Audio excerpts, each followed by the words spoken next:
My name is Matiw Waker. I am a professor of neuroscience and psychology at the University of California, Berkeley, and I am the author of the book, Why We Sleep.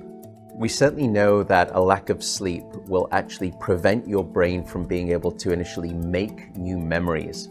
So it's almost as though without sleep, the memory inbox of the brain shuts down and you can't commit new experiences to memory. So those new incoming informational emails are just bounced and you end up feeling as though you're amnesic. You can't essentially make and create those new memories. We also know that a lack of sleep will lead to an increased development of a toxic protein in the brain that is called beta amyloid, and that is associated with Alzheimer's disease, because it is during deep sleep at night when a sewage system within the brain actually kicks into high gear and it starts to wash away this toxic protein, beta amyloid.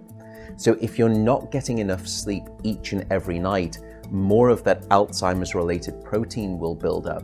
The more protein that builds up, the greater your risk of going on to develop dementia in later life. What are the effects of sleep deprivation on the body? Well, there are many different effects. Firstly, we know that sleep deprivation affects the reproductive system. We know that men who are sleeping just 5 to 6 hours a night have a level of testosterone which is that of someone 10 years their senior. So a lack of sleep will age you by almost a decade in terms of that aspect of virility and wellness. We also know that a lack of sleep impacts your immune system. So after just one night of 4 to 5 hours of sleep, there is a 70% reduction in critical anti-cancer fighting immune cells called natural killer cells. And that's the reason that we know that short sleep duration predicts your risk for developing numerous forms of cancer. And that list currently includes cancer of the bowel, cancer of the prostate, as well as cancer of the breast. In fact, the link between a lack of sleep and cancer is now so strong that recently the World Health Organization decided to classify any form of nighttime shift work as a probable carcinogen.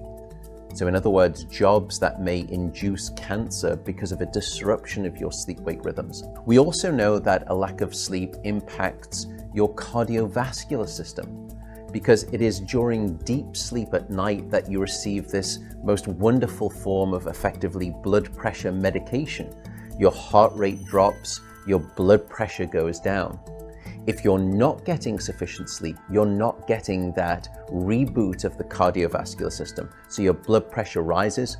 You have, if you're getting 6 hours of sleep or less, a 200% increased risk of having a fatal heart attack or a stroke in your lifetime. There is a global experiment that is performed on 1.6 billion people twice a year, and it's called daylight savings time. And we know that in the spring, when we lose 1 hour of sleep, we see a subsequent 24% increase in heart attacks the following day. Another question perhaps is, what is the recycle rate of a human being? How long can we actually last without sleep before we start to see declines in your brain function or even impairments within your body? And the answer seems to be about 16 hours of wakefulness. Once you get past 16 hours of being awake, that's when we start to see mental deterioration and physiological deterioration in the body. We know that after you've been awake for 19 or 20 hours, your mental capacity is so impaired that you would be as deficient as someone who is legally drunk behind the wheel of a car. So if you were to ask me what is the recycle rate of a human being, it does seem to be about 16 hours, and we need about 8 hours of sleep to repair the damage of wakefulness. Wakefulness essentially is low-level brain damage.